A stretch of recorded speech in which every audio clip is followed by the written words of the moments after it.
আসসালামু আলাইকুম ওয়া রাহমাতুল্লাহি ওয়া বারাকাতুহু। ভাই, আমার মাথার মধ্যে যে দেখতেছেন এটি হলো পেট্রোল পাম্প মেশিন। এই মেশিন দিয়ে মানে সচরাচর যে ছোটোখাটো আবাদ করা যায়। তো আমি ইনশাল্লাহ যাচ্ছি জ্বালার ক্ষেতে পানি দিতে। জ্বালা বুনবো, তো ধান বুনবো।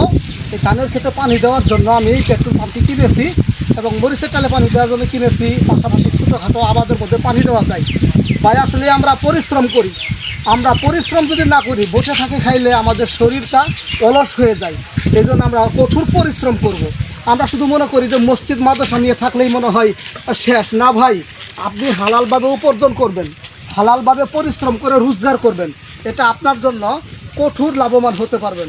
ভাই, আপনি জানেন যে আমি একজন মসজিদের খতিব, পাশাপাশি আমি একজন রাজনীতিবিদ, পাশাপাশি আমি একজন মাদ্রাসার মুহতামিম হওয়ার সত্ত্বেও দেখেন আমি মেশিন নিয়ে যাচ্ছি। আমি জ্বালার ক্ষেতে পানি দেব, ধানের ক্ষেতে পানি দেব। তো আশা করি ইনশাল্লাহ আপনাদেরকে বলি, যে অবস্থায় থাকেন, বক্তা হন, এরপরে বড় নেতা হন, রাজনীতিবিদ হন, যাই হন না কেন, আপনি পরিশ্রম করবেন। ভাই, হালালভাবে যদি আপনি পরিশ্রম করেন, আপনার শরীর ভালো থাকবে এবং কি আপনি সৎ পথে পরিচালিত হতে পারবেন। কখনো আপনি হালাক হবেন না, কখনো আপনি ক্ষতিগ্রস্ত হবেন না, কখনো আপনি অভাবে পড়বেন না। ইনশাল্লাহ আমি এখন এই যে সামনে দেখতেছেন নদী, এই যে খাল খনন করা হয়েছে, খাল, এখানে ইনশাল্লাহ আমার জমি আছে, এখানে আমি ধান বুনবো, জ্বালা হবে। এই জ্বালা দিয়ে ইনশাল্লাহ কৃষিক্ষেত্রে ধান লাগাবো।